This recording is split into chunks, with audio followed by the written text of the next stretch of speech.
All right, what is going on? Do Hard Things Nation. It's JTX here coming at you live from the Do Hard Things studio, Waynesville, Missouri. Woo! I'm doing a little equipment test. So I love your feedback. How do I sound? How do I look? Don't answer how I look because I don't look good. How do I look? How's the video quality? We're doing a little equipment check today, trying something new, and onward and upward. We got fortune favors the bold. Is it bold? Bold. Fortune favors the bold. And so we're trying something new.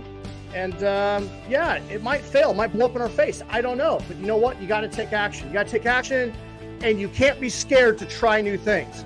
So I'm doing a little equipment test. I'm going to share with you a little message while I'm kind of testing out some of the equipment and whatnot. And I think you're going to appreciate this. So stick around. So this is a topic that's come up a lot in some of our coaching sessions over the last couple weeks. And as you know, whether or not you can believe it or not, like Thanksgiving is like next week. Can you believe that 2023 is almost over? We only have like 6 weeks left of 2023. And so we want to make sure that we end 2023 on top, right? So how are you feeling about what you accomplished this year? How are you feeling about that? What specifically did you get done this year? This is our moment to do some self-reflection, to analyze, and truly define what 2023 means to us. I want you to rewind the tape, if you will. When I was younger, we had tapes. Probably don't have that. I don't know what you can rewind. I guess move the bar back a little, scroll backwards a little bit. I want you to rewind. I want you to go back to January of this year. There was that week between Christmas and January 1st where, you know what? New year, new me, 2023 is going to be my year. You had a burning desire to finish 2023 on top. And so looking back at that, did you get everything accomplished that you wanted to get accomplished this year? How far did you make it on your journey toward executing those goals and that vision? And Brendan Bichardo often says, you know what, no matter how small you start, you got to start something that matters. It's not about the grand achievements, but it's about even the little things. So as you look back at this year, not only what were some of the big things that you got accomplished, but what were some of the smaller things that you did? And what effort did it take to accomplish those things? What can you be proud of this year that you got accomplished? And as you reflect on this year, I want you to consider this, reflect with open honesty and courage, acknowledge what you accomplished and just realize that, you know what, you probably had some setbacks this year too. I know I certainly had a year of some loss, some family loss. It was a big year for me personally as I transitioned from the military. What was that for you? What were some of the setbacks or the changes in path that you had to experience that may have pulled you from your vision? You may have had some detours, some side quests. Maybe you had some personal loss. Maybe you had a career change, a change in your family, maybe some illness, maybe some financial hardship. What were those setbacks? And what lessons did you learn from those setbacks? We can play the pity party and woe's me, but we need to analyze what those setbacks are. That's a part of life, is being able to deal with that, being resilient in our sufferings and taking those lessons learned and using them going forward. And so these aren't questions about judgment. It's about growth. Personal analysis, I think, is really healthy for you. That's how you grow and you get better, is you're able to analyze yourself and determine what needs some improvement. And as you look at this year and your planning of how you maneuvered into 2023, was your planning effective? Because we also need to upgrade our how we plan our time, our life management system, if you will.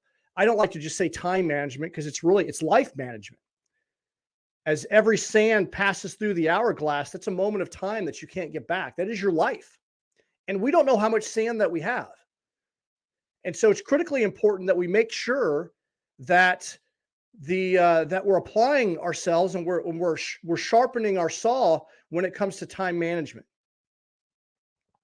And so how do you need to skill up as you go into 2024?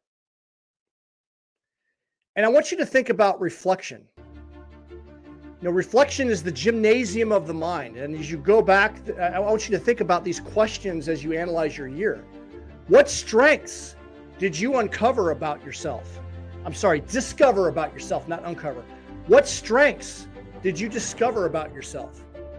How did you lean on your strengths to accomplish what you got accomplished this year? How did those strengths enable you to be resilient during your setbacks? There's a couple schools of thought out there. Some people say, you know what, you need to turn your weaknesses into strengths. I think that's absolute bullshit. We all have weaknesses, and you have a weakness there for a reason. You need to double down on your strengths. Your strengths are what's going to make you world class, and they're going to continue to enable you to achieve your goals.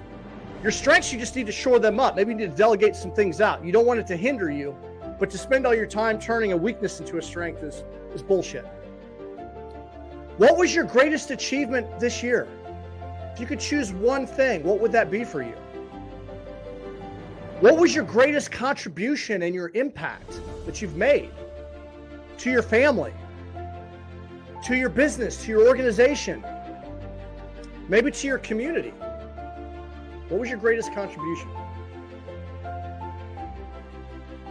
In what ways can you carry forward the lessons learned this year into next year so you can dominate 2024? Every experience, good and bad, it's impacted our character. It's made us stronger. We need to acknowledge these things. So between now and the end of the year, you got about 6 months left. 6 months, 6 weeks left. What needs to get shored up between now and the end of the year? And how can you be disciplined through this season? I would say from Halloween to like the first of the year is the season of hibernation, and we can really like lose control of our health and wellness. That's why everyone's hitting the gym January 1st, right? It starts Halloween. There's still a bowl up by my front door full of like Reese's Pieces from the kids that didn't come by to get it. And it's easy to walk by and start to graze. It's dark outside. It's cold. We want to huddle in our beds. All right. All of my running friends, they've completed all their A races. How can you stay disciplined with your health and wellness during this season? And we got Thanksgiving next week, which is all about a week of celebrating thanks and eating tons of food. And we go into the holidays, the Christmas. And do you have a plan? Because it can be an incredibly stressful time for people financially. You can easily overextend yourself. With your wallet, if you don't have a plan, you can also overextend yourself with your time. What happens is, people, they're invited to every single thing, and you don't need to go to every single thing. How can you preserve your peace and your sanity?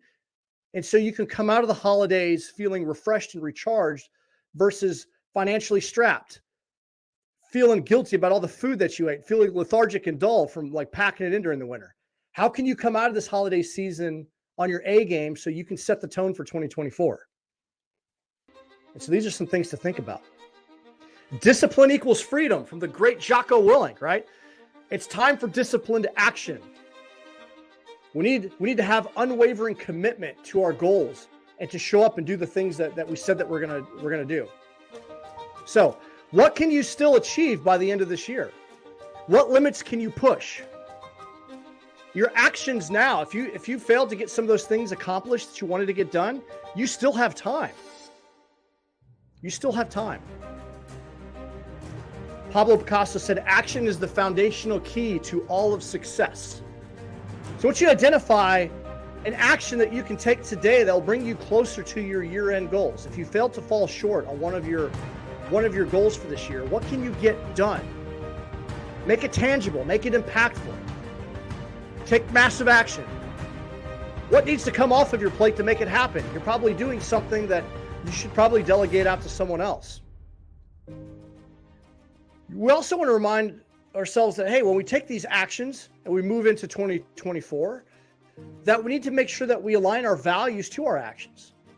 It's not just about achieving goals, but it's also about living fully, living passionately, living with purpose, making sure that our purpose is in alignment with our vision.